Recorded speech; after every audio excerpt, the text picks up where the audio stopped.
যুবকেরা কান লাগায়া ভালো করে শোনো, যারা ইউটিউব চালাও, যারা ফেসবুক চালাও, এবার কিন্তু তোমাদের কথা আল্লাহর নবী ১৫০০ বছর আগে বলেছেন।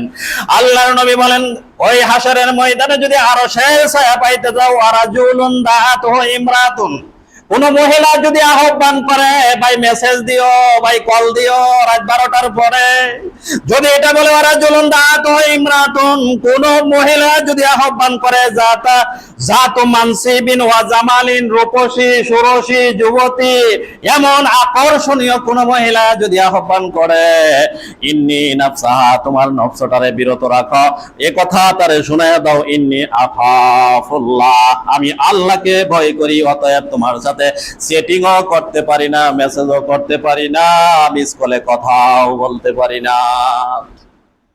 যেই যুবকটা এমন কথা তারে শোনায় দেয় যে ইন্নী আখাফুল্লাহ, আল্লাহর ভয় আমার অন্তরে আছে, হালাল স্ত্রী ছাড়া আমি কারো সঙ্গে কথা বলতে পারি না, মোবাইলে মেসেজও লিখতে পারি না, মিস কলও দিতে পারি না, কোনোভাবেই তার সঙ্গে আমি কোনো ধরনের ইশারা ইঙ্গিতেও কথা বলতে পারি না, এমন যুবক যদি সিদ্ধান্ত নেয়, আল্লাহর ভয় অন্তরে থাকে, আল্লাহর নবী বলেন ওই যুবকটার জন্য অফার হলো কিয়ামতের ময়দানে আরশের ছায়ার নিচে ওই যুবক থাকবে। এখন চিন্তা করে দেখেন, আমরা যে কোয়ালিটির যুবক, আমরা কি আরশের ছায়ার নিচে জায়গা পামনি? ষোড়শী রূপসী যুবতী লাগবে না, মেয়ে মানুষ কল দিলেই হলো, মেয়ে মানুষ মেসেজ দিলেই হলো, সে যেই হোক, ছেলে হয়ে মেয়ে বানায়া দিলেও সে অ্যাকসেপ্ট করে নেয়। অনেক ঘটনা দেখছি, ছেলে মেয়ের কণ্ঠ দিয়া তার সঙ্গে কথা বলছে, তারপরে রিলেশন, তারপরে ঘটনায় সামনের দিকে এগিয়ে গেছে, অথচ সে ছেলে না মেয়ে এটাও কল্পনাও করে না, চিন্তাও করে নাই।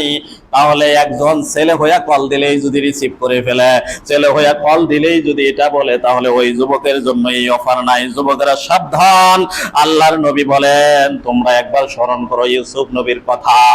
আমার ভাইয়েরা বন্ধুরা, সূরা ইউসুফের ২৩ নম্বর আয়াতে আল্লাহ বলছেন, ওয়া রাওয়াদাতুহুল্লাতী হুয়া ফি বাইতিহা আন নাফসিহি ওয়া গাল্লাকাতিল আবওয়াবা ওয়া ক্বালাত হাইতা লাকা ক্বালা মাযাল্লাহ। আল্লাহু আকবার বলে। আল্লাহর নবী ইউসুফ আলাইহিস সালাম বিক্রি হয়ে যখন মিশরে আজিজের কাছে গেলেন, তৎকালীন সময়ের যিনি বাদশা ছিলেন, তার অর্থমন্ত্রী যিনি ছিলেন মিশরে আজিজ মিশর, তিনি অর্থমন্ত্রী ছিলেন, তার কোনো সন্তানাদি ছিল না। কোপ থেকে ইউসুফ আলাইহিস সালামকে ওঠানোর পরে তার কাছে যখন নিয়ে যাওয়া হলো, সন্তানকে ইউসুফকে দেখে তার পছন্দ হলো, ইউসুফকে টাকার বিনিময়ে কিনে তার স্ত্রীর নিকট হাজির করলেন। তোমার তো কোনো সন্তান নাই, এই যে সন্তান নিয়ে আসছে, এটা আমাদের উপকারে লাগবে, বাজারঘাট করবে, আমাদের সেবা শুশ্রূষা করবে, এটাকে তুমি লালন পালন করো। জুলাইখা তার লালন পালন শুরু করলেন। আস্তে আস্তে ইউসুফ আলাইহিস সালাম বড় হলেন, যুবক বয়সে আসলেন। যুবক বয়সে আসার পরে যেই ঘটনাটা ঘটলো, আল্লাহ সূরা ইউসুফের ২৩ নম্বর আয়াত নাজিল করে জানাইলেন। গোটা সূরা ইউসুফের ১১১টা আয়াতের মধ্যে আল্লাহ ইউসুফের ঘটনা বর্ণনা করেছেন। কিছুদিনের মধ্যে আমার বই আপনারা পাবেন, ইউসুফের কাহিনীর উপরে লেখা বই। গোটা সূরা ইউসুফের একেবারে লাস্ট পর্যন্ত কোন সূরাতে এইভাবে কারো বর্ণনা আল্লাহ দেয় নাই। আল্লাহ তাআলা বললেন, ওয়া রাওয়াদাতুহুল্লাতী হুয়া ফি বাইতিহা আন নাফসিহি, যেই জায়গাতে তুমি ছিলা ইউসুফকে বলা হলো ওয়া রাওয়াদাতুহুল্লাতী হুয়া ফি বাইতিহা, যে মহিলাটার ঘরে সে ছিল, মানে ইউসুফ আলাইহিস সালাম ছিল, ওয়াফি বাইতিহা, যে ঘরের মহিলার কাছে তিনি ছিলেন, আন নাফসিহি ওয়া গাল্লাকাতিল আবওয়াব, ওই মহিলাটা যখন যুবক হইল, ছেলেটা, মহিলা তার প্রতি আকৃষ্ট হয়ে গেলেন। টকবগে যুবক দেখার পরে তার মনটা পাল্টে গেল। এতক্ষণ লালন পালন করছিলেন ছেলে হিসাবে। এই জন্য একটা কথা ভালো করে মনে রাখা লাগবে, যারা ছেলে দত্তক নেয়, মেয়ে দত্তক নেয়, পালে, যারা সন্তান লালন পালন করে, যেটাকে পুষি বলি। এখানে সমস্যা হলো এটাই, কারণ হলো ছেলে যদি যুবক হয়ে যায়, যিনি লালন পালন করছে উনি যদি খারাপ দিকে আকৃষ্ট করে তাকে সমস্যা আছে। মেয়ে হলে বাবা যদি আকৃষ্ট হয়ে যায় তাহলে সমস্যা আছে, মেয়ে তো তার না। এই জন্য আল্লাহ বলেন যখন ওই মহিলাটার ঘরে ইউসুফ আলাইহিস সালাম লালন পালন হইল, একদিন তার মন আকৃষ্ট হয়ে গেল। আল্লাহ বলেন আন নাফসিহি ওয়া গাল্লাকাতিল আবওয়াব, তাকে ঘরে ডেকে নিলেন, ডেকে নেওয়ার পরে তার দরজাগুলা বন্ধ করে দিলেন। ওয়াকাল্লাকাতিল আবওয়াব, দরজা সমূহ বন্ধ করে দিলেন। একটা নয় দুইটা নয়, সবগুলা দরজা বন্ধ করে দিলেন, ভিতরে ঢোকাইলেন একটার পরে একটা। একেবারে ভিতরে ঢুকে যাওয়ার পরে পিছন দিক থেকে সব দরজা লাগাইয়া দেওয়া হলো। আল্লাহ বলে ওয়াকাল্লাকাতিল আবওয়াব, সব দরজাগুলা বন্ধ করে দেওয়া হলো।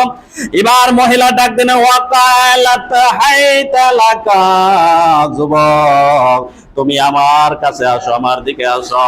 ইতিহাস বর্ণনা করেছে যে ঘরের মধ্যে তাকে আটকানো হয়েছিল, চতুর্দিকে মেয়েদের অলঙ্গ ছবি টানানো ছিল, আর যিনি আটকাইছিলেন আজিজে মিশর, তার গায়েও কোনো জামা কাপড় ছিল না। ইউটিউব ফেসবুকের মধ্যে যারা আছেন দেখবেন, এখন যারা টাকা কামাই করে তারা গায়ে কাপড় চোপড় রাখে না। আমাদের যুবকেরাও এমবি খরচ করে ওগুলা দেখার জন্য, কারণ হলো ওটা হলো আকর্ষণের জায়গা, ওরা আকৃষ্ট করে। রানী জুলাইখা মিশরে আজিজের স্ত্রী, তাকে আকর্ষণ করার জন্য ৮-৭ জামা কাপড় অর্ধেক উলঙ্গ অবস্থায় বসে রয়েছেন, আর ইউসুফকে ডাকছেন ওয়াকালাত হাইতা লাকা, এইদিকে আসো। এবার ইউসুফ আলাইহিস সালাম ঘরে ঢুকেই দেখছেন নগ্ন ছবি, বিভিন্ন ধরনের আকর্ষণীয় ছবি। এগুলা দেখার পরেই তিনি মাথাকে নিচু করে নিয়েছেন, তার দিকে চাওয়া যায় না, মহিলার দিকে। মহিলা অর্ধ উলঙ্গ। এবার তিনি বললেন এখান থেকে বের হওয়ার কোনো উপায় নাই, এখান থেকে কিভাবে বের হওয়া যাবে? আল্লাহ বলেন সেই সময় ইউসুফ আলাইহিস সালাম বলছিলেন কালা মাআযাল্লাহ, আল্লাহ তুমি যদি আশ্রয় আমারে না দাও, এতগুলা ঘরে দরজার ভিতরে ঢুকে গেছে, এখান থেকে বের হওয়ার কোনো উপায় নাই। এটা তো ইউসুফ সাহায্য চাইছে আল্লাহর কাছে, আল্লাহ অবশ্যই তারে সাহায্য করবে।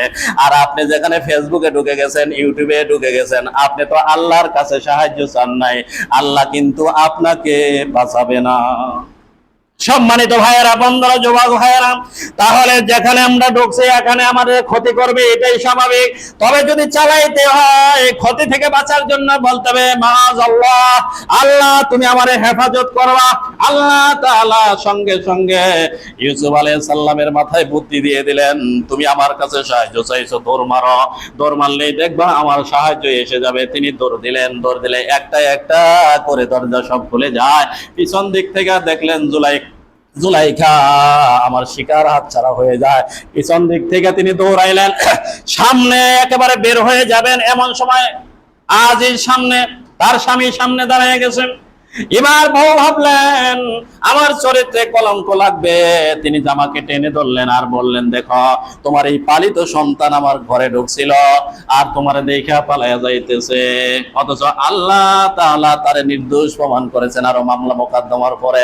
সম্মানিত ভাইয়েরা, বন্ধুরা, তাহলে মেসেজ হলো এমন নির্জনে, এমন জায়গাতেও যদি আপনি বিপাকে পড়ে যান, মহিলার ফিতনা কিন্তু বড় ফিতনা, কোর্টে মামলা গেলে অসুবিধা। যত মামলা দেখবেন নারী কেলেঙ্কারির মামলা, অতএব সাবধান, প্রয়োজনে বিয়ে করতে হবে। বিয়ে করে নেন, তাহলে ওগুলা থেকে বাঁচতে পারবেন। আল্লাহ রাসূল বলেন এই যুবক যদি আল্লাহরে ভয় করে তাহলে সে ওখানে বাঁচতে পারবে।